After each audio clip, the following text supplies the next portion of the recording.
අයිබෝන්. හොඳයි. හරි. දරුවනේ අපි මේ වීඩියෝ එකේ මූලික වශයෙන්ම සාකච්ඡා කරන්න බලාපොරොත්තු වෙන්නේ විදේශ වෙළඳාම නිබන්ධනයට අදාළ අවසාන කොටස පිළිබඳව තමයි අපි මේ නිබන්ධනය සාකච්ඡා කරන්නේ. වීඩියෝ එකේ සාකච්ඡා කරන්න බලාපොරොත්තු වෙන්නේ. දැන් අපි මේ වෙනකොට විදේශ වෙළඳාමට අදාළව වීඩියෝ දෙකක් ඔයගොල්ලන්ට දාලා තියෙනවා. මේ වීඩියෝ දෙකෙන් අපි සාකච්ඡා කරලා දෙනවා විදේශ වෙළඳාමේ හැඳින්වීම පිළිබඳව සහ ආනයන අපනයන ක්‍රියාවලිය ඒවට දාලා ලියවීම පිළිබඳව අපි කරුණාකාරව උදාහරණ දීලා තියෙනවා. මේ වීඩියෝ එකෙන් සාකච්ඡා කරන්නේ රටක විදේශ වෙළඳාම කොහොමද අගයන්නේ. ඊට අමතරව විදේශ වෙළඳාම සම්බන්ධ ජාත්‍යන්තර ආයතන මොනවද ඒවා එක්ක ලංකාවේ තියෙන සම්බන්ධය කොයි වගේද කියන කාරණාවට පිළිබඳව තමයි මේ වීඩියෝ එකෙන් සාකච්ඡා කරන්නේ. රටක විදේශ වෙළඳාම තිබ්බහම ඒ විදේශ වෙළඳාමේ සාර්ථකභාවය මනින්න එක නිර්ණායක තියෙනවා. ප්‍රමාණාත්මක හරි ගුණාත්මක හරි නිර්ණායක අපි පාවිච්චි කරනවා. හරි. සාමාන්‍ය විදේශ වෙළඳාමේ සාර්ථකත්වය ඕනම දෙයක සාර්ථකත්වය නම් නිර්ණායක පාවිච්චි කරනවා. මේ නේ ඔය කසාද බදින්න ගෑනමින් කසාද බදින්න ගෙදරට ගියාම ගෙදරින් අහන වාහනයක් තියෙනවද? කී හතර තියෙන්නේ? රස්සාව කොහොමද? රස්සාව විස්තරයිද? මොනවාගේ ප්‍රශ්න? ඒ පුද්ගලයාගේ සාර්ථකත්වය වයින් තමයි ඒ වගේ ප්‍රශ්න අහන්නේ. ඒ වගේ දැන් විදේශ වෙළඳාම කියන එක ගත්තාම විදේශ වෙළඳාමේ සාර්ථකත්වය මනින්න පාවිච්චි කරන්න පුළුවන් මූලික විදුන් තියෙනවා තුනක්. දැන් තමයි විනිමය අනුපාතය අපිට පාවිච්චි කරන්න පුළුවන් විනිමය අනුපාතය. ඒ වගේම ගෙවුම් ශේෂය පාවිච්චි කරන්න පුළුවන්. දේශ වෙළඳාම සාර්ථකත්වයේ මනින්න ගෙවුම් ශේෂය. ඒ වගේම විනිමය අනුපාතයේ ගෙවුම් ශේෂය අනිත් එක තමයි මේ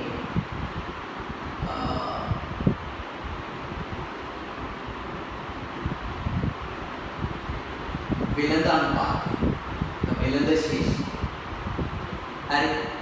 මෙන්න මේවා තමයි විදේශ වෙළඳාමේ සාර්ථකභාවයේ මනින මිනුම්පේ. විනිමය අනුපාතයේ ගෙවුම් ශේෂය සහ වෙළඳ ශේෂය. උතල ඉතින් ගෙවුම් ශේෂය පිළිබඳව සාකච්ඡා කරමු. ගෙවුම් ශේෂය කියන එක අදහස් වෙනවාද? යම්කිසි කාල පරිච්ඡේදයකදී රටක විනිමය ආදායම සහ රටක විනිමය වියදම අතර වෙනස තමයි ගෙවුම් ශේෂය කියලා කියන්නේ. මේක තමයි වැඩිපුර ඕගොල්ලන්ට හොඳට සාකච්ඡා කරනවා විදේශ වෙළඳාමේ ආර්ථික විද්‍යාවේ. විනිමය ආදායම සහ විනිමය වියදම අතර වෙනස තමයි ගෙවුම් ශේෂය කියලා කියන්නේ. මේකේ උත්තරේ ධන වෙන්නත් පුළුවන් උත්තරේ ඍණ වෙන්නත් පුළුවන්. යම් අවස්ථාවක ආදායම වියදමට වඩා වැඩි වුණොත් උත්තරේ ධන වෙනවා. හැබැයි යම් අවස්ථාවක ආදායම වඩා වියදම වෙනොත් උත්තරේ අනිවාර්යයෙන්ම මොකද වෙන්නේ? ඍණ වෙනවා. දැන් අපේ රටවල් වල තියෙන්නේ ඍණ ශේෂය. හරි. අපේ ගෙවුම් ශේෂය ඍණයි. ඒ කියන්නේ අපේ ගෙවුම් ශේෂය කියන එක මේ අතිරික්තයක් නෙවෙයි ඌනතාවයක්. ඇත්තට මේකට ඌනතාවය කියන වචනේ පාවිච්චි කරන්නත් බෑ. අපේ රටේ තියෙන ගෙවුම් ශේෂය අර්බුදයක්. අර්බුදයක් කියලා කියන්නේ ඌනතාවය එක දිගට අවුරුදු 10ක් විතර තිබ්බහම ඍණ ශේෂය අවුරුදු 10ක් විතර තිබ්බහම ඒක කියන්නේ අර්බුදයක්. විසඳ ගන්න බැරි තරම් ලොකු අර්බුදයක්. හරි. ගෙවුම් ශේෂයට අපිට විනිමය ආදායමෙන් ප්‍රධාන ප්‍රභව මොකක්ද? අපේ රටේ විනිමය ආදායමෙන් ප්‍රධාන ප්‍රභව මොකක්ද? විදේශ වෙළඳාම. ඉතින් ඒකට අපිට හිතන්න පුළුවන් යම් අවස්ථාවක මේ ගෙවුම් ශේෂය ඍණ නම් ගෙවුම් ශේෂය අවාසිදායක නම් ඒකේ තේරුම තමයි අපේ විදේශ වෙළඳාම අසාර්ථකයි කියන්නේ. මේ විතරට හිතන්න පුළුවන්. ඒකෙනුත් දැන් මේ ගෙවුම් ශේෂය වගේ නෙමෙයි වෙළඳ ශේෂය කියන්නේ ගෙවුම් ශේෂය ඇතුළේ තියෙන එක ගිණුමක් විතරයි. දැන් ගෙවුම් ශේෂය සමන්විත වෙනවා පොතේ ගෙවුම් ශේෂය කියන්නේ සමන්විත වෙනවා ප්‍රධාන ගිණුම් දෙකකින්. එකක් තමයි වෙළඳ ගිණුම. එකක් ජංගම ගිණුම. අනිත් එක තමයි ප්‍රාග්ධන ගිණුම කියන්නේ. එකක් ජංගම ගිණුම අනිත් එක ප්‍රාග්ධන ගිණුම. මේවා ආර්ථික විද්‍යාවේ උදාහරණ කරයි. ජංගම ගිණුමේ තියෙනවා එක ගිණුමක් තියෙනවා වෙළඳ ගිණුම කියලා. ඒකේ නම වෙළඳ ගිණුම. ඒකේ තියෙනවා භාණ්ඩ අපනයන ආදායමෙන් අඩු කරලා තියෙනවා භාණ්ඩ ආනයන වියදම. අර තේරෙනවා කියන්නේ. වෙළඳ ගිණුමේ තියෙනවා භාණ්ඩ අපිට දෘශ්‍ය ගිණුම කියලා කියනවා. භාණ්ඩ විතරයි. භාණ්ඩ අපනයන ආදායමෙන් භාණ්ඩ ආනයන වියදම අඩු කරලා තියෙනවා. ඒකේ උත්තරේ ධන නම් ඒක තේරුම් ගන්න අපි භාණ්ඩ පිටරට වල බඩු පිටරට වල අපිට වාසි. ගෙන්නනකොට වඩා කෙලින්ම සමස්ත නැහැ. සමස්ත කියු විශේෂයෙන් තමයි විදේශ වල ලැබෙන ණය ආධාර විදේශ රස්සාවල් කරන මිනිස්සු මෙහෙට එන සල්ලි ඒවත් ඔක්කොගෙම මේ විද්‍යාදායම සමනිත වෙන්නේ. ඒ සියරගෙම ඉන්න විද්‍යාදායම සමනිත වෙන්නේ. දැන් අපිට මේක ධනයි කියන එකපාරට කියන්නේ ඒක ධන වෙන්නේ එකම හේතු විදේශ වල නම් කියන්නේ. යම් අවස්ථාවක යාත්‍රාන්තර මුල්ලරුතේ ලොකු ණය මුදලක් අපිට දුන්නොත් ඒ උදේ ධන වෙනවා. ඒ අපේ දක්ෂතාවයක් ඉන්න නෙමෙයි. ඒ අපිට ලැබිච්ච දෙයක්.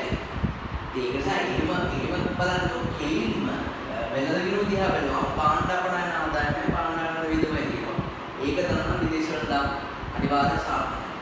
අනිවා විනිමය අනුපාතය එන්න වැඩි වෙනවා. විනිමය අනුපාතය එන්න වැඩි වෙනවා. දැන් උදේ ඩොලරය වෙන සාපේක්ෂව ඩොලරයේ තියෙන 150. ඊළඟ මාසෙකට 160. ඊට පස්සේ 170, 180 දැන් 200ක් කිට්ටු. 190. ඔහොම එන්න වැඩි වෙනවා. අපි ඩොලරයක් ගන්න අපි කියවන රුපියල් ගන්න වැඩි වෙන්නේ. ඉස්සෙල්ලා 150ක් ගිහුවාට දැන් 190ක් වෙනවා. දැන් 40ක් ගෙවනවා. ඒ කියන්නේ ඒක තේරුණා විදේශ මුදලට අපි වැඩිපුර ඉල්ලුම් කරනවා. විඥාන පාතේ වැඩිනවා කියන එක තේරුණා විදේශ මුදලට අපි වැඩිපුර ඉල්ලනවා. ඒ විදේශ මුදල් ඉල්ලන්නේ. අපි විදේශ මුදල් ඉල්ලන්නේ පිටරටින් පාට කරන්නේ. ජපානයෙන් අපි රබාන ගත්තොත් අපිට ඩොලර් වලින් ගෙවන්න යෙන් වලින් ගෙවන්න බැරි වෙනවා. ඒතර අපි ඇමරිකාවෙන් ඩොලර් පර්චේස් කරනවා. ඉන්දියාවට ඩොලර් ගෙවන්නවා. අපි අපේ මහ භාණ්ඩාගාරයට අපේ ඒකාබද්ධ මුදලේ අපේ මහ බැංකුව තියෙන විදේශ විනිමය සංචිතය ඩොලර් වලින් සමන්විත වෙනවා. අපිට ඩොලර් පර්චේස් කරන්න නම් රට ඇමරිකාව. ඒගොල්ලෝ ඉල්ලන ප්‍රමාණය වැඩි කියන අපිට ඩොලර් වැඩිපුර ඕනේ කියන එකේ තේරුම ගත්තා අපි වැඩිපුර ආනයනය කරනවා. ආනයනය කරන්නේ ඩොලර් ඕනේ. එහෙනම් විනිමය අනුපාතය මේ විදිහට වැඩි වෙනවා කියන එකේ තේරුම මොකද්ද? අනිවාර්යෙන්ම විදේශයන් නම් ආසාවකට ඒකෙන් තමයි ඒක තේරුම් ගන්නේ. වර්තමානයේ තමයි විදේශ දාන්නේ සාර්ථක අසාර්ථක බව මනින මිනුන්නේ. හරි. මොන අපි ලියමු ඉතින් බලන්න. ඒ ටික ලියමු බලන්න. right. ඒක ඔක්කොම කරලා තියෙන අපිට මේ අංක කොටස විතරයි ටික කරන්න තියෙන්නේ. පිට අංක 22ට යමු. රටක ජාත්‍යන්තර වෙළඳාමේ ස්වභාවයේ විශ්ලේෂණයට යොදාගත හැකි මූලික මෙනු. වෙළඳ ශේෂය බලන්න. නිශ්චිත කාල පරිච්ඡේදයක් තුළ රටක් විසින් අපනයනය කළ භාණ්ඩ වටිනාකම සහ ආනයනය කළ භාණ්ඩ වටිනාකම අතර වෙනස වෙළඳ ශේෂය ලෙස අයලක් කරගන්න. අපනයන ආදායම් වැඩනම් වාසිදායකයි. නැත්නම් අවාසිදායකයි. වාසිදායක ශේෂයේදී මුදල් මෙරටට ගලා යනවා. අවාසිදායක ශේෂයේදී මුදල් මෙරටින් ගලාගෙන යනවා. right යොමු ශේෂය යොමු තුනනේ බලන්න. නිශ්චිත කාල පරිච්ඡේදයක් තුළ රටකට වෙනත් රටවල ලැබෙන මුළු විනිමය ලැබීම සහ වෙනත් රටවලට කරන මුළු ගෙවීම තුළ ජාත්‍යන්තර මූල්‍යමය ගණන් වල සාරාංශයක් අයලක් කරගන්න. ඕක ඍණ නම් විදේශ වලදා අසාර්ථකයි. මුදලේ විදේශ විනිමයක්. right මුදලේ විනිමයකේ වැඩි නම් විදේශ රටවලින් ගන්න පුළුවන් භාණ්ඩ හා සේවා ප්‍රමාණය වැඩි වෙනවා. ඒ වගේම මුදලේ විනිමයකේ අඩු නම් ගත හැකි භාණ්ඩ හා සේවා ප්‍රමාණය අඩු වෙනවා.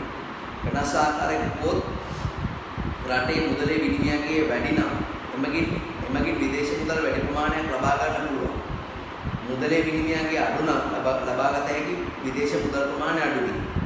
වෙනද අතිරික්තයක් පවතින විට රටක මුදලයගේ වැඩි වෙන අතර වෙනද ඉන්දියාවේ මුදලයගේ පහත වැටෙනවා. right ශ්‍රී ලංකාවේ රුපියලේ විනිමයකේ පහත වැටෙනවා. විදේශ රටකින් භාණ්ඩ වල මිලදී ගැනීමේදී වැඩි මුදල් ප්‍රමාණයක් ගෙවීමට සිදු වෙනවා. දැන් අද වෙලා තියෙන මේ වගේ තත්ත්වයක්. ඒතකොට ආනයන වල පිළිහෙල ආනයන වල පිළිහෙල ආනයන වියදම් වැඩි වෙනවා. right ඒතකොට දැන් අපි යෝගෙන් හිතා ගන්න මෙච්චර විනිමය අනුපාතය වැඩි වෙනවා කියන එකේ තේරුම මොකක්ද? විනිමය අනුපාතය වැඩි වෙනවා කියන එකේ තේරුම අපි වැඩිපුර විදේශ සල්ලි ඉල්ලනවා. විදේශ මුදල් ඉල්ලන්නේ අපි වැඩිපුර ආනයන ඉන්නවා. ආනයන වැඩි වුණොත් විනිමය අනුපාතය වැඩි වෙනවා. විනිමය අනුපාතය වැඩි වෙනවා. ඒ විශේෂයෙන් ඍණයි නම් විදේශයේ ඍණයි නම් ඒ රටේ විදේශ වල කියන එක શબ્දකෝෂයෙන් අයින් කරලා තමයි. ඒ වැඩන්නේ විදේශ නාම කරලා. right වෙළඳ අනුපාතය කියන එක කියන්නේ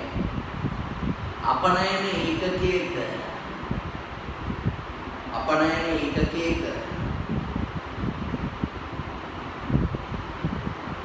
ආනයන ක්‍රය ශක්තිය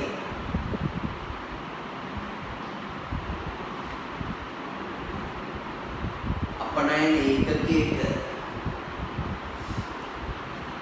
ආනයන ක්‍රය ශක්තිය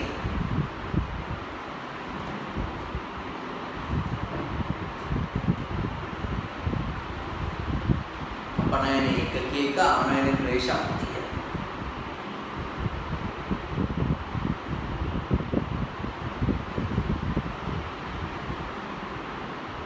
මින දහස් වේ.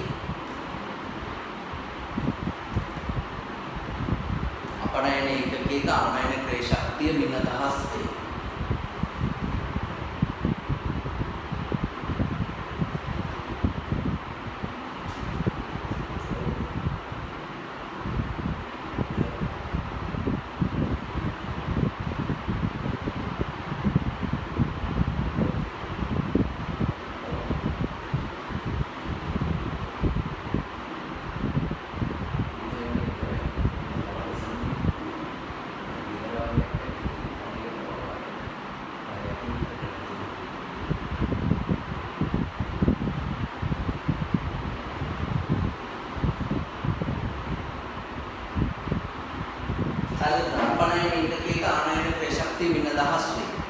ඒක හදාගන්න විදිය අපි ලියමු සූත්‍රය ලියමු මේවා මේ ආර්ථික විද්‍යාවේ තමයි අහන්නේ ව්‍යාපාර දෙන්න අහන්නේ මම. නිකන් දැන් මේ ඕනම මේවා වැදගත් නෙහින්දා. මේ ලියන්න සූත්‍ර ලියන්න අපනයන මිල දර්ශකයේ බෙදීම. අපනයන මිල දර්ශකයේ බෙදීම. ආනයන මිල දර්ශකය.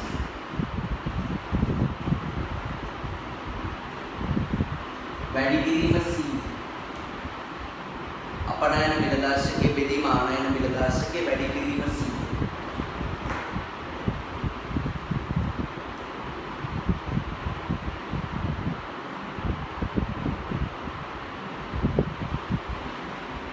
මේකේ උත්තරේ 100ට වඩා වැඩි වෙනකොට හොඳයි රටට. ඒ තමයි. ඒකේ තේරුම තමයි අපිට 100ක් ගෙවුවාම දැන් මේකේ උත්තරේ 110ක් ආවා කියන එකේ තේරුම තමයි අපි 100ක් ගෙවුවොත් 110ක් එන්න ගන්නවා. 100ට වැඩි වෙනවා. ඒවත් ඉතර ලොකෝට එලවන්න එපා පස්සේ වහන්නේ DS වලට හරි. ඒ විශේෂ ලේඛනයේ ගැටලුවේ විස්තරාත්මක තොරතුරු ආර්ථික විද්‍යාව සාකච්ඡා කරන ඉඳ අපි ඒවා සාකච්ඡා කිරීම අනිවාර්යයි. ඒක විද්‍යාවේ අපේක්ෂා right. තරතුරක් දාගන්න වෙළඳ බාධක කියන එක. උතාල තරතුරක් දාගන්න වෙළඳ බාධක කියන එක.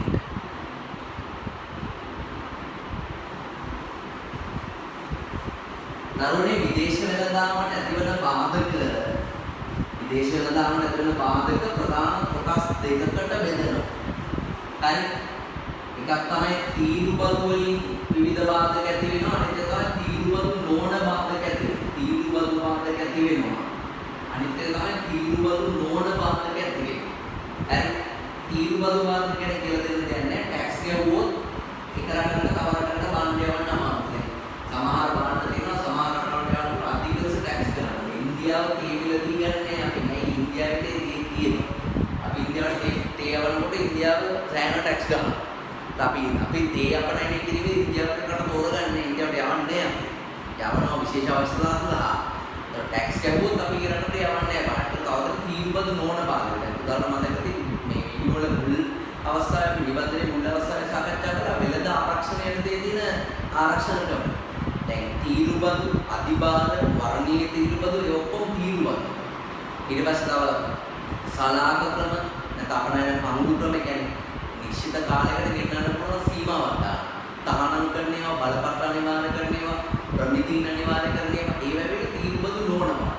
තේරුණාද? මේ බදු සහ බදු නොවන බාධක කියලා තමයි ඒක බෙදෙන්නේ. ඒක තේරෙනවනේ? easy. right question එකට යමු. ශ්‍රී ලංකාවේ භාවිත කරන පාවෙන විනිමය අනුපාතය ලංකාවේ ආනයන අපනයන වෙළඳාම කෙරෙහි කවර බලපෑමක් ඇති කරයිද කියලා අහනවා. මොකද මේ පාවෙන විනිමය අනුපාතය කියන්නේ පාවෙන විනිමය අනුපාතය කියලා කියන්නේ විදේශ විනිමයට තියෙන ඊළු මහා සැපයුම අනුව. හරි විදේශ විනිමයට තියෙන ඊළු මහා සැපයුම අනුව තමයි විනිමය අනුපාතය තීරණය වෙන්නේ. යම් අවස්ථාවකදී අපි විදේශ විනිමය වැඩි කර ඉන්නොත් අපේ විනිමය අනුපාතය වැඩි වෙනවා. දැන් ඔයා හොඳට හිතන්න අපි පිටරට වලින් බාණ්ඩ ආනයනය කරන්න අපේ විදේශ විනිමය ඊළු වැඩි වෙනවා. වෙන රටවලින් කරන ඊළු වැඩි වෙනවා. වෙන මේ ඇමරිකාවෙන් ගන්න ඩොලර් ප්‍රමාණය අපි වැඩි වෙනවනේ. වැඩි වෙනකොට රුපියලට සාපේක්ෂව ඩොලරයගේ වැඩි වෙනවා.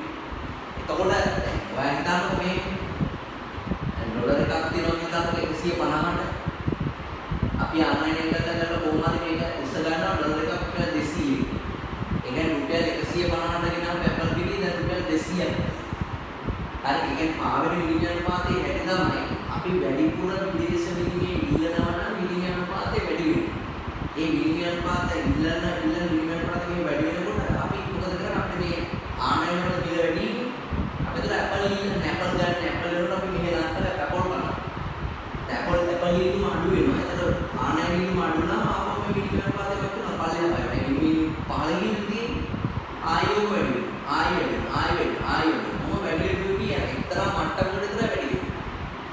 ඒ දැන් කාලයක් තිස්සේ තියෙන 200 අඩු වෙන්නේ නේ. ඒකලේක 190 100 ඒ රේන්ජ් එකේ කාලයක් තිස්සේ ඔක කන්ට්‍රෝල් වෙවි උඩ පල්ලෙහා එකපාරට උඩ 20කින් 30කින් වැඩි වෙන්නේ. සත ගණන් වලින් එහා මෙහා තමයි යන්නේ. වයින්මිය පාවෙන විනිමය අනුපාතය යනු පාවෙන විනිමය අනුපාතය යනු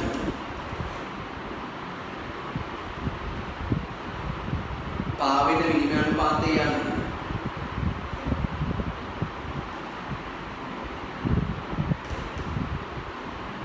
විදේශ විනිමයට ඇති පාවෙන විනිමය අනුපාතය යනු විදේශ විනිමයට ඇති ඉල්ලුම හා සැපයුම අනුව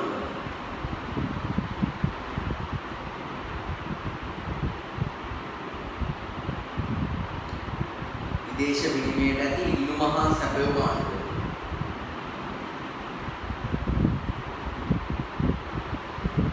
විනිමය අනුපාතය තීරණය කිරීම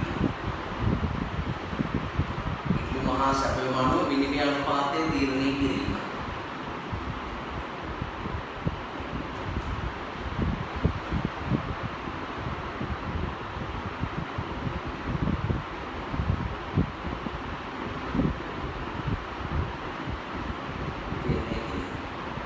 යම් අවස්ථාවකදී ආනයන ඉල්ලුම වැඩි වූ විට යම් අවස්ථාවකදී ආනයන ඉල්ලුම වැඩි වූ විට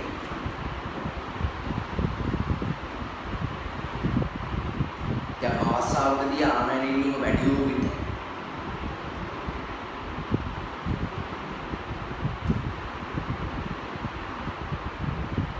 විනිමය අනුපාතය ඉහළයි.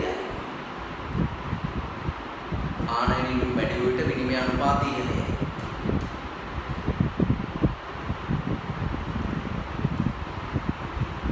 එවිට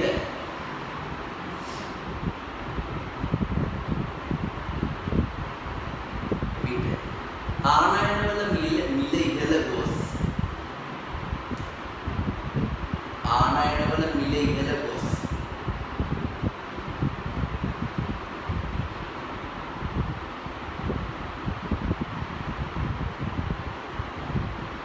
මිල ඉහළ ගොස්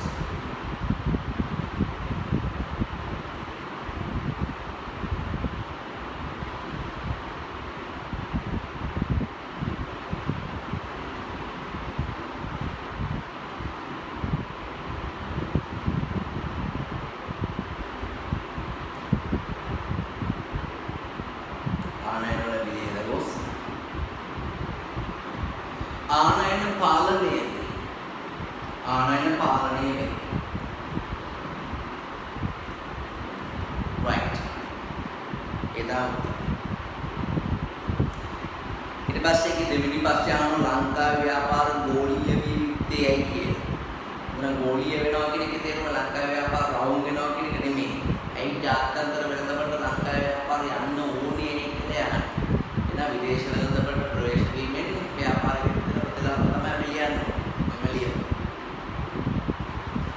විදේශ විනිමය පේ හැකිවීම නිසා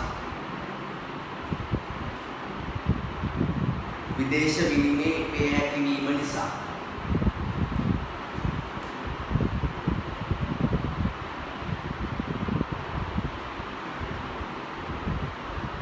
ඊළඟ ජාත්‍යන්තර වෙළඳපොළ දැනුම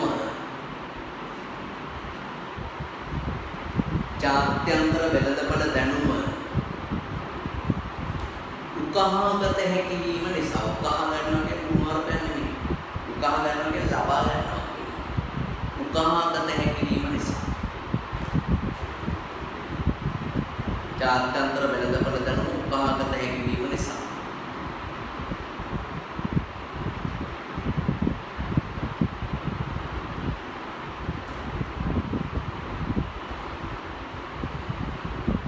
ඊට පස්සේ ජාත්‍යන්තර වශයෙන් කීර්තිනාමය වර්ධනය කරගත හැකි වීම නිසා එක භාණ්ඩයක් ජනප්‍රිය වුණා නම් ඇති.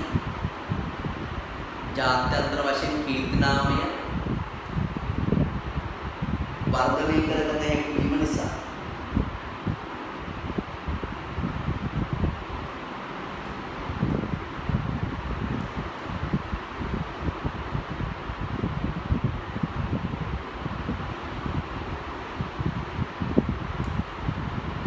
ඊට පස්සේ නිෂ්පාදන පේය නිෂ්පාදන ගොඩක් ඉදිරිපත් කිරීම සඳහා නිෂ්පාදන පේය ඉදිරිපත් කිරීම සඳහා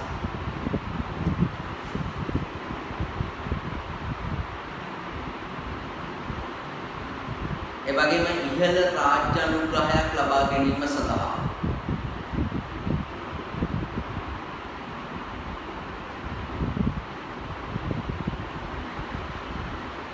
ඉහළ රාජ්‍ය අනුග්‍රහයක් ලබා ගැනීම සඳහා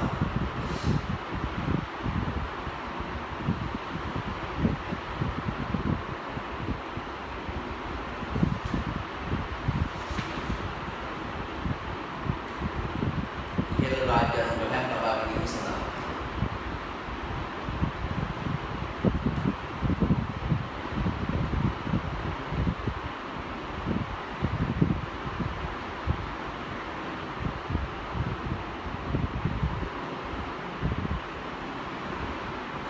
ඊට පස්සේ ඊළඟට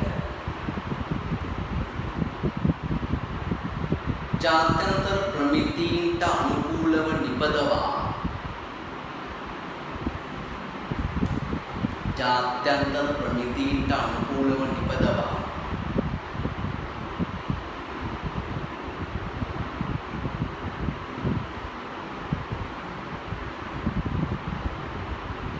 භාණ්ඩ වල ගුණාත්මක ඉහළ නංවා ගැනීම සඳහා භාණ්ඩවල ගුණාත්මක ඉහළ නංවා ගැනීම සඳහා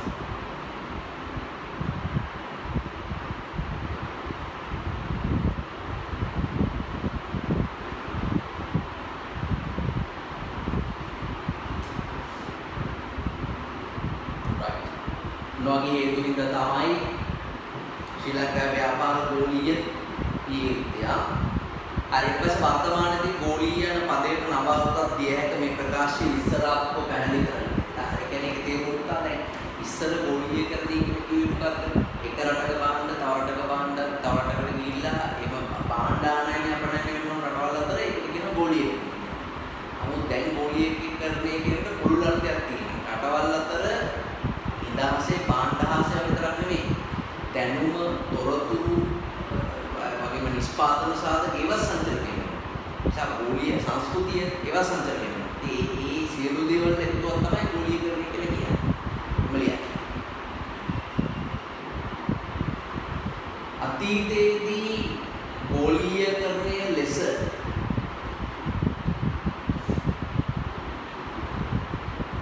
අතීතයේදී ගෝලීයකරණය ලෙස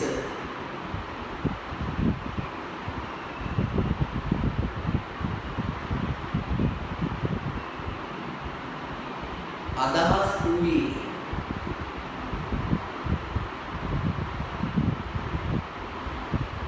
ගෝලීයකරණය ලෙස අදහස් වූයේ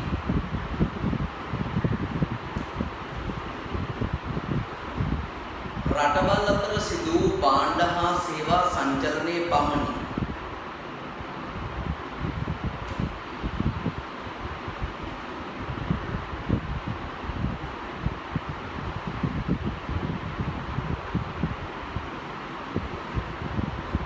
රටවල් අතර සිදු වූ භාණ්ඩ හා සේවා සංචලනයේ පමණි. නමුත්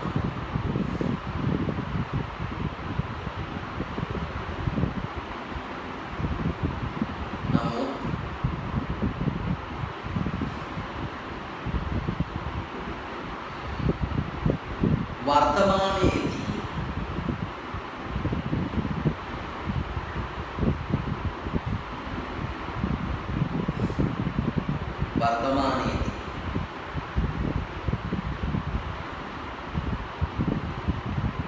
එම භාණ්ඩ හා සේවාවලට අමතරව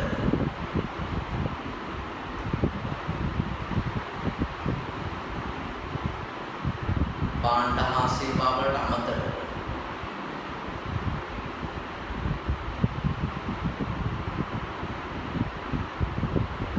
නිෂ්පාදන සාධක තොරතුරු සංස්කෘතිය නිෂ්පාදන සාධක තොරතුරු සංස්කෘතිය යනාදී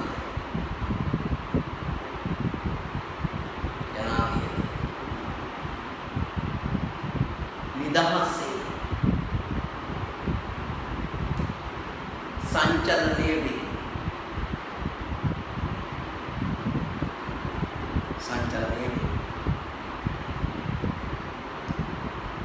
එම නිසා වර්තමානයේදී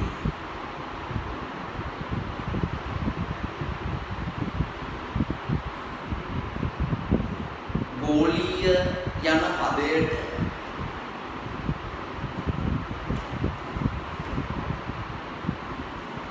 පුළුල් අර්ථකථනයක් දිය හැකියි.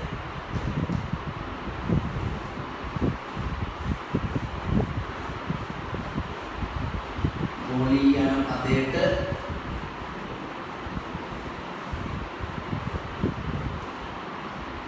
පුළුල් අර්ථකථනයක් දිය හැකියි.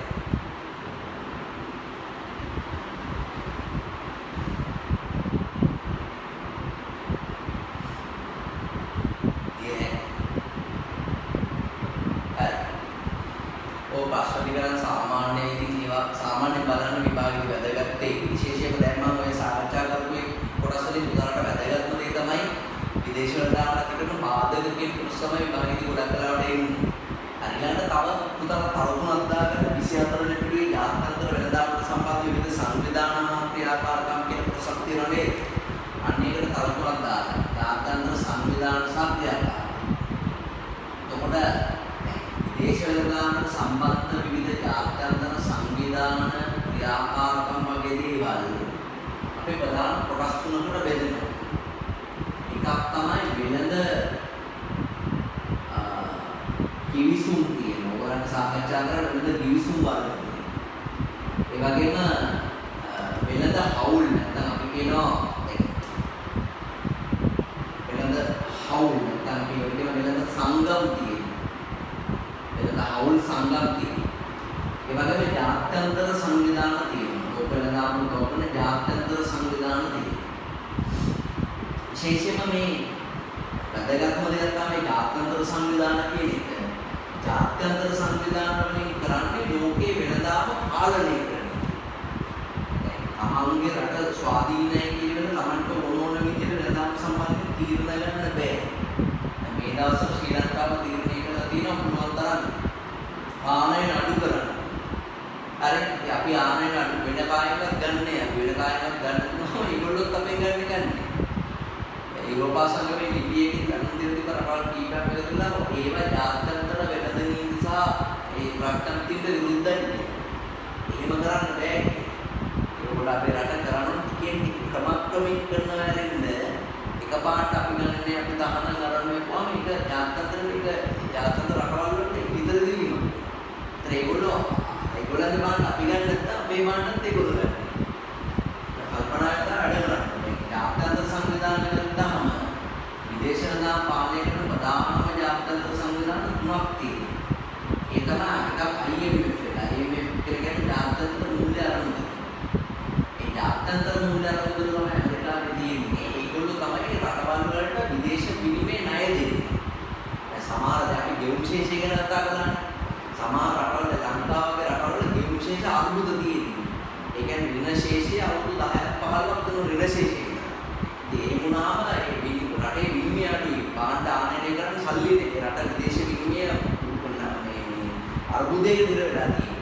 අන්න ඒ වගේ රටවල් වලට තියෙන විදේශ විනිමය ප්‍රශ්න ටික විසඳගන්න, විනිමය ප්‍රශ්න ටික විසඳගන්න අවශ්‍ය කරන මුදල් ලබා දෙන ආයතනය තමයි ජාත්‍යන්තර මූල්‍ය අරමුදල කියලා කියන්නේ. ජාත්‍යන්තර තවතර ලෝක බැංකුව, ඒකට අපි කියනවා IBRD කියලා කියනවා ලෝක බැංකුව. International Bank of Reform and Development කියන එක. ඒ කියන්නේ ප්‍රතිසංස්කරණය හා සංවර්ධනය සඳහා වන ජාත්‍යන්තර බැංකුව. අපි කෙටි කියන ලෝක බැංකුව කියලා. එයාට විරුදාවලියක් තියෙන ලෝකයේ දුප්පත් රටවල බැංකුව. ඒ කියන්නේ සංවර්ධනය වන රටවල් තියෙන අපි වගේ සංවර්ධන රටවල් වල මේ සංවර්ධනය ඉලක්ක ළඟා කරගෙන අවශ්‍ය කරන අනුමත සැපීමේ නිරත ආයතනය තමයි ලෝක බැංකුව කියන්නේ. ඒ සංවර්ධන කටයුතු මූලික වශයෙන්ම සංවාදන කටයුතු අවශ්‍ය කරන මුදල් දෙන්නේ විදේශ වෙළඳාමේ සල්ලි වන්න පුළුවන් මාර්ගවල තමයි මුදල් ටික දෙන්නේ. කරන සම්බන්ධ ආයතනයක් කියලා අපිට සලකන්න පුළුවන් ඒ කෝණයෙන් බැලුවා. ඊට අමතරව WTO සංවිධානය මේක ප්‍රධාන සංවිධානයක්. World Trade Organization කියන එක ලෝක වෙළඳපොළ ලෝක වෙළඳාම නිදහසේ සිදුවීම කියන එක තහවුරු කරන සංවිධානය තමයි ජාත්‍යන්තර වෙළඳ සංවිධානය. කියන්නේ ලෝකේ කිසිම රටකට දීපාර්ශ්වික හෝ බහුපාර්ශ්වික දුෂ්මක් ගන්න බෑ. වෙළඳ කිවිසුමක් ගන්න බෑ ජාත්‍යන්තර මේ ලෝක වෙළඳ සංවිධානය අවසරේ නැතුව. ඒගොල්ලෝ මේ කිවිසුම ඔක්කොම අධීක්ෂණය කරනවා. එයා මෙතියත්කාරයෙක් වෙනවා. යම් කිසි රටකට ඒ කිවිසුමකින් අසාධාරණයක් සිදු වුණොත් ඒක පැමිණිලි කරන්න පුළුවන් ජාත්‍යන්තර වෙළඳ සංවිධානය. මේ රටක් තව රටකට ආර්ථික සම්පාදකයෙන් පනවනකොට ඒකට හේතු කාරණා කියලා ඒකට අනුමැතිය ගන්න ජාත්‍යන්තර වෙළඳ සංවිධානය. ඊට අමතරව තව ආසියානු බැංකුව වගේ මේ ආසියානු සංවර්ධන බැංකුව වගේ විශාල ආයතන තියෙනවා. ඒගොල්ලෝ කරන්නේ ආසියාවේ හඳුනාගත් දුප්පත් රටවල් වලට උදව් කරනවා මේ සංවර්ධන කටයුතු ඒවා ලෝක ජාත්‍යන්තර සංවිධාන විදිහට නම් කරන්න පුළුවන් ලෝක වෙළඳාමට සම්බන්ධ වෙන්නේ. හරි. උදාහරණ දැන් යන්න පිටුවංක 27ට. උදාහරණ දැන් යන්න පිටුවංක 27ට. ඒක ඉස්සලම ගිහිල්ලා ලෝක බැංකුව නැත්නම් ප්‍රතිසංස්කරණය හා සංවර්ධනය පිළිබඳ ජාත්‍යන්තර බැංකුව ඒකේ කෙටි කියන IBRD කියලා. IBRD ප්‍රතිසංස්කරණය හා සංවර්ධනය පිළිබඳ ජාත්‍යන්තර බැංකුව IBRD මේවල වගේ දේවල් විභාගෙදී අහන්නේ වල හතරක් දාන්න. වැදගත් නෑ ඒවා. ඊට පස්සේ අර ඒකේ තියෙනව නේද 28 වෙනි පිටුවට ගිහිල්ලා ඒ ආරම්භ කරපු අවුරුද්දේම තියෙන ළමයි 1945 දෙසැම්බර් 27 වෙනිදා ඉඳලා ක්‍රියාත්මක වෙනවා. සංවර්ධනය වන රටවල් වල දුප්පත්කම් පහතේරීමේ අරමුණේ එම රටවල සංවර්ධන වැඩසටහන සඳහා ණය සපයන බැංකුව ලෝක බැංකුව ලෙස හඳුන්වන ලැබෙක අන්න එක හයිලයිට් කරගන්න.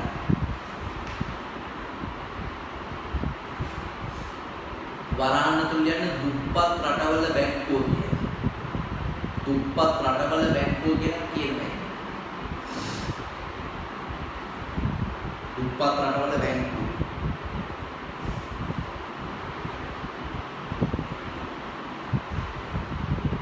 right. ඊට පස්සේ අපි යමු ජාත්‍යන්තර මූල්‍ය අරමුදල IMF එක ඒකේ බලන්න මූල්‍ය හා තාක්ෂණික ආධාර ලබා දීම විනිමය අනුපාත හා ගෙවුම් විශේෂ නිරීක්ෂණය කිරීම සඳහා වූ ජාත්‍යන්තර සංවිධානය හයිලයිට් කරගන්න.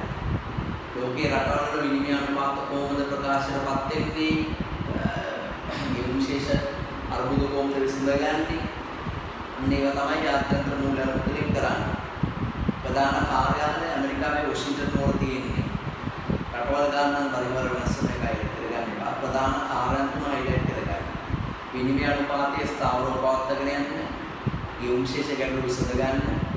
ඒ වගේම පොදුවේ ලෝක වෙළඳාම් ප්‍රවර්ධනය කරන්න තමයි ජාත්‍යන්තර මූල්‍ය අරමුදල කටයුතු කරන්නේ. ඒ වගේම WTO සංවිධානය World Trade Organization එක ඒකේ මෙහෙවර හයිලයිට් කරගන්න විභාගෙදී අහන්න පුළුවන්. ඇකිතාක් සියුම් ලෙස හා ප්‍රෝපතනය කළ හැකි ලෙස නිදහස් ලෙස වෙළඳාම ගණයන් සහතික කරන්න තමයි ලෝක වෙළඳ සංවිධානය පිටුවල තියෙන්නේ. ජාත්‍යන්තර වෙළඳාම ලිහිල් කිරීම හා සුපරීක්ෂණය කිරීම සඳහා පිටු සංවිධානය කියන එක හයිලයිට් කරගන්න. ඒ වගේම ජාත්‍යන්තර වෙළඳ නීති සම්බන්ධයෙන් ක්‍රියා කිරීම ප්‍රධාන වාක්‍යමයි කියන එක හයිලයිට් කරගන්න.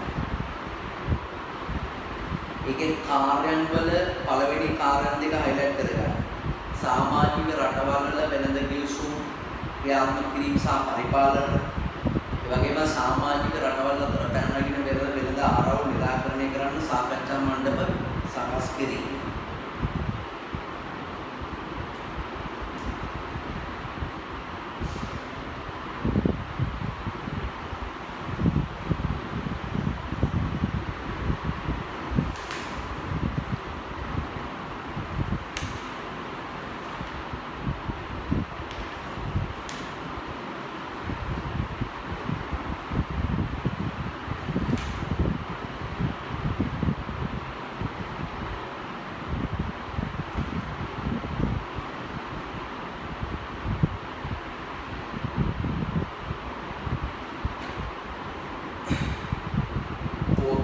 විශාල පිළිවෙල අන්තිමට තියෙන ආසියානු සංවිධානය කියලා එක ආසියානු සංවර්ධන බැංකුව කියලා ගන්නවා.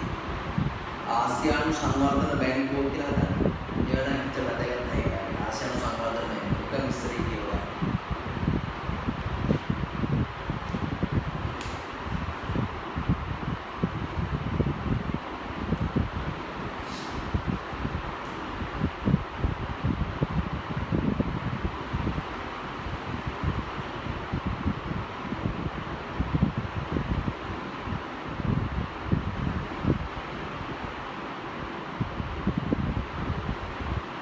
හරිද? ආපහු යන පිටුම් 24ට ආපහු යන පිටුම් 24ට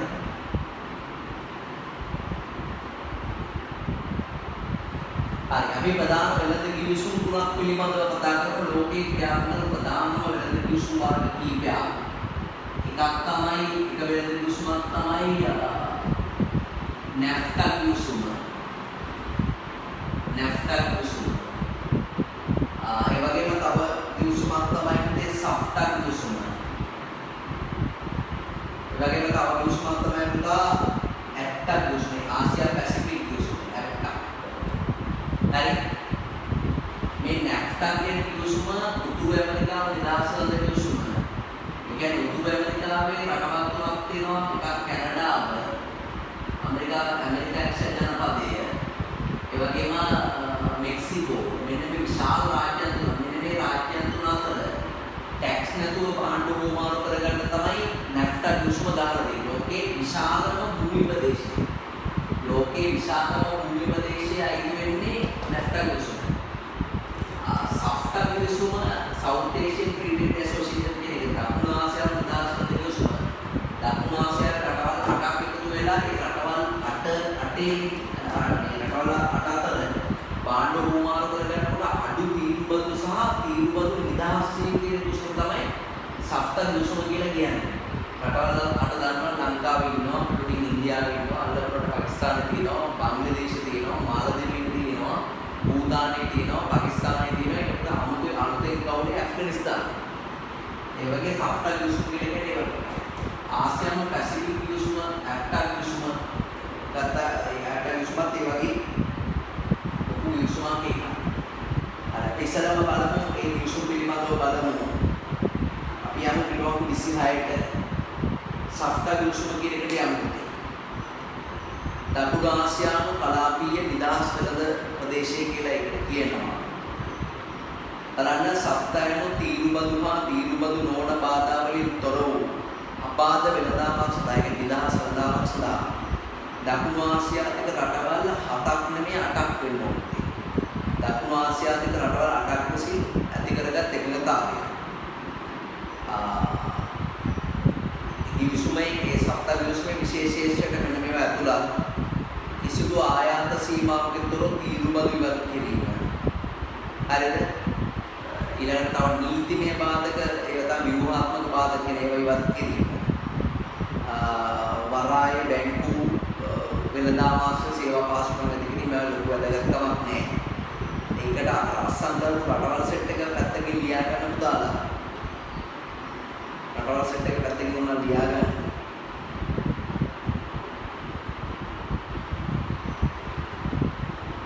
සාක් සංවිධානයේ රටවල් ටික තමයි. දන්නවනේ පුතා ලියා ගන්න පුළුවන් ශ්‍රී ලංකාව, ඉන්දියාව, පාකිස්තානය, බංග්ලාදේශය, සාක් සංවිධානයේ රටවල් ටික. මාලදීවයේ භූතානය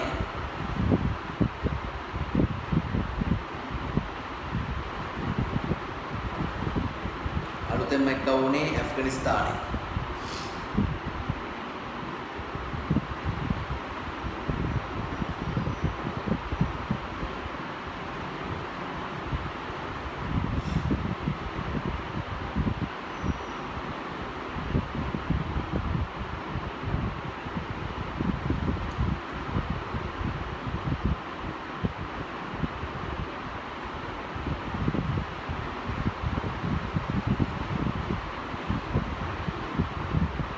ඊට පස්සේ නැෆ්ටා කිවිසුමක් කියව ගන්න. නැෆ්ටා කිවිසුම හයිලයිට් කරගන්න රටවල් තුන ඇමරිකාව, කැනඩාව, මෙක්සිකෝව ලෝකේ විශාලම භූමි ප්‍රදේශයක් ඇති වෙළඳ කිවිසුම කියලා ලියන්න. ලෝකේ විශාලම භූමි ප්‍රදේශයක් ආවරණය වන වෙළඳ කිවිසුමයි.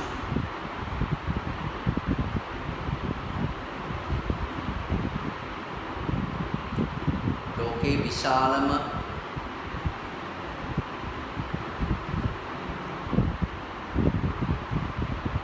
වෙළඳ ප්‍රදේශයක් ආවරණය වෙන භූමි ප්‍රදේශයක් ආවරණය වෙන කිවිසුමයි.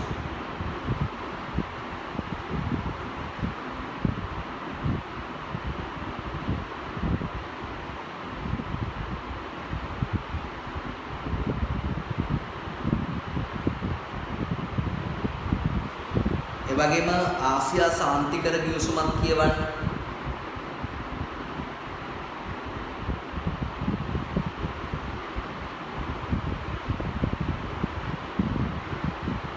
ආසියා සාන්තිකර ගිවිසුමක් කියවන්න.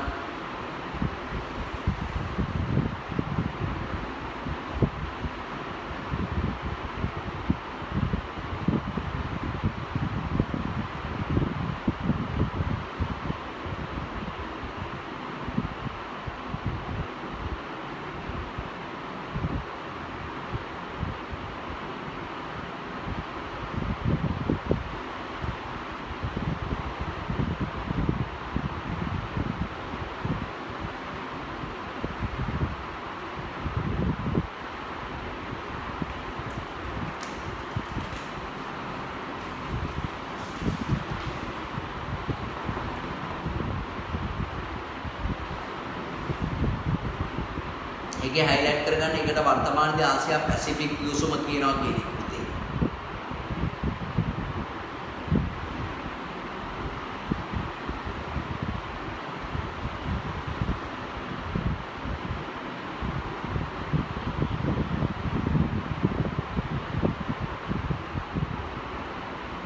ඒකේ සමාජික රටවල් ටික පොඩ්ඩක් බලන්න. මම මේ කියන රටවල් නැත්තම් ඒක ලියන්න ඕන. බංග්ලාදේශය, චීනය, ඉන්දියාව,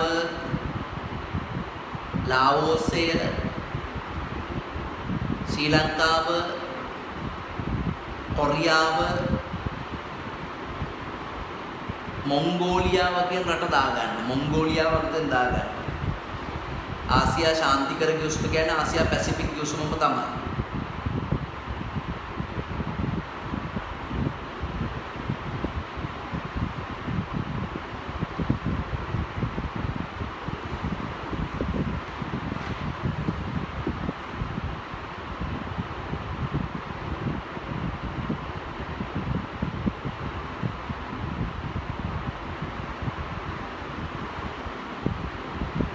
හරිද?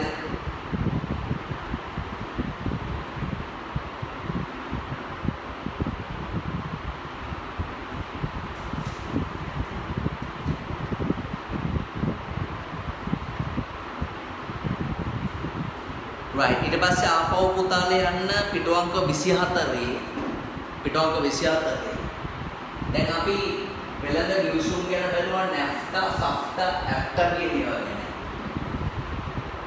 ජාත්‍යන්තර සංවිධාන ටික බැලුවා ඊට පස්සේ මේකේ පිටුවංක 24 එකේ තියෙනවා වගුවේ තියෙනවා වෙළඳ සංගම් වෙළඳ හවුල් නැත්නම් ඒකට ලියන කලාප කියලා වෙළඳ සංගම් එහෙම නැත්නම් වෙළඳ හවුල් එක්ක වෙළඳ කලාප කියලා කියන්නේ යුරෝපීය සංගමය ආසියානු සංගමය රටවල් 7 කණ්ඩායම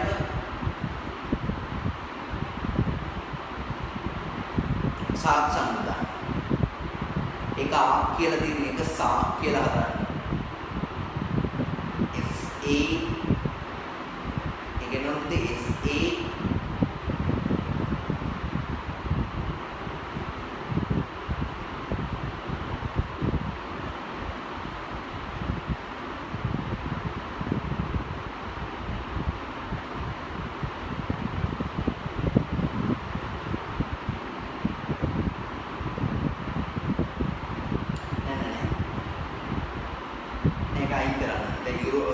යුරෝපීය සංගමය ආසියානු සංගමය රටවල් 7 කණ්ඩායම G7 තියෙනවානේ. ඔතනින් සාක් සංවිධානය අයින් කරන්න පුතේ වෙළඳ සංගම් හවුල් වලින්.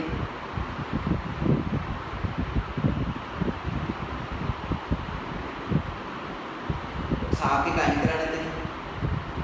හරිද? අයින් කරලා සාක් එක ඔයා තියන්න ඕන කොතනද දන්නවද?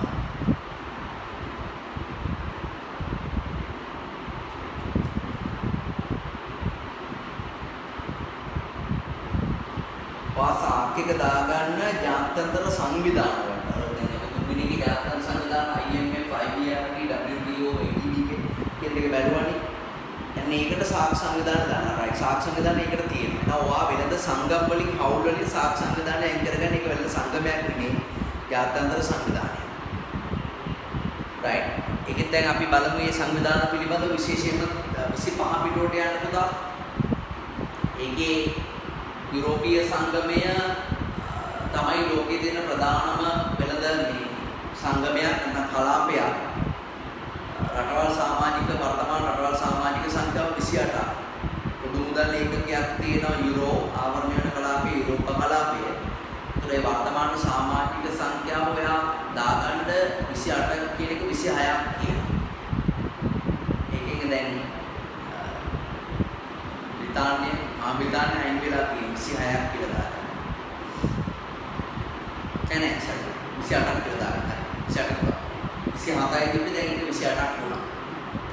ඒ කියන්නේ මහා බ්‍රිතාන්‍ය කියන එක අයින් වුණා. UK කියන එක අයින් වුණා. මහා බ්‍රිතාන්‍ය කියන එක හැදෙන්නේ අයර්ලන්තයයි එංගලන්තයයි තව එකකට එක්කව වෙලා. ඒ කියන්නේ එංගලන්තයේ කියන රට අයින් වුණා. ඒක රටවල් දෙක එක්කව වුණා. එංගලන්තය අයින් වුණා 27 26ක් වුණා.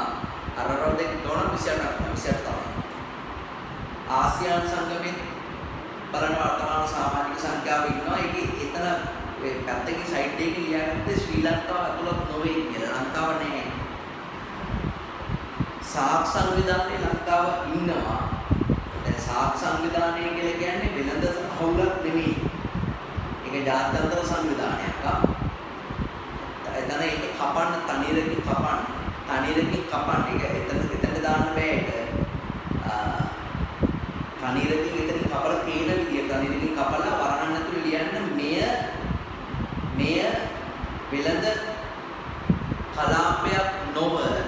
මෙය වෙළඳ කලාපයක් නොව ජාත්‍යන්තර සංවිධානයක් කියනවා. මේ වෙළඳ කලාපයක් නොව ජාත්‍යන්තර සංවිධානයක් කියලා ලියන්න. රටවල් 7 කණ්ඩායම තියෙනවා නේද? රටවල් 7 කණ්ඩායම ඉස්සෙල් G8 කියලා හැදෙන්නේ. ලෝක විශාලම කාර්මික රටවල් 8 එක්ක වෙලා තමයි රටවල් 7 කණ්ඩායම. දැන් මේ රුසියාවත් එක්ක වුණා. පස්සේ රුසියාව කියන එක අයින් වුණා. දැන් ඒක G8 වෙලා තියෙනවා. පුතාලා අපෝ යන පොඩ්ඩක් තව වෙනත් විශේෂිත ආර්ථික සංගම් කීපයකුත් තියෙනවා.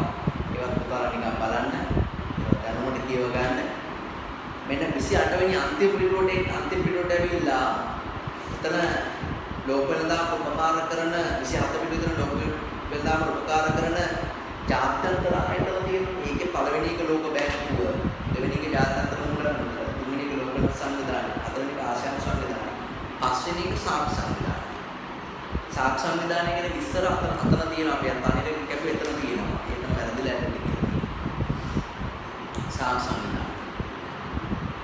අතන ලියවද? එමනම් මේ සංවිධාන වලින් අනිවාර්ය විභාගෙදි ප්‍රශ්න අහනවා ලෝක දැන් සාක් සංවිධානය කියන දැන් නැෆ්තා කියන දිවිසුම ලෝකයේ විශාලම භූමි ප්‍රදේශයේ ආවරණය වන දිවිසුම නැෆ්තා කියන්නේ. ඒ වගේම සෆ්තා කියන්නේ ලෝකයේ විශාලම ජනගහනය ආවරණය වන දිවිසුම. තේරෙනවද? සෆ්තා දිවිසුම තමයි ලෝකයේ විශාලම ජනගහනයක් ආවරණය වන දිවිසුම. නැෆ්තා දිවිසුම තමයි ලෝකයේ විශාලම භූමි ප්‍රදේශයක් ආවරණය වන දිවිසුම. ඒකයි ඒ දෙකේ තියෙන වෙනස වෙන්නේ. ඒවා උදාලකින් විභාගෙදී අනිවාර්යයෙන්ම ප්‍රශ්න කරනවා. හරි. එමනම් මේ ඔබට අවසන් වුණේ උසස් පෙළ ක්ෂේත්‍ර නිර්දේශන නියමිත වෙළඳාම නැමැති පාඩම් මේක මේ පාඩම් එකකය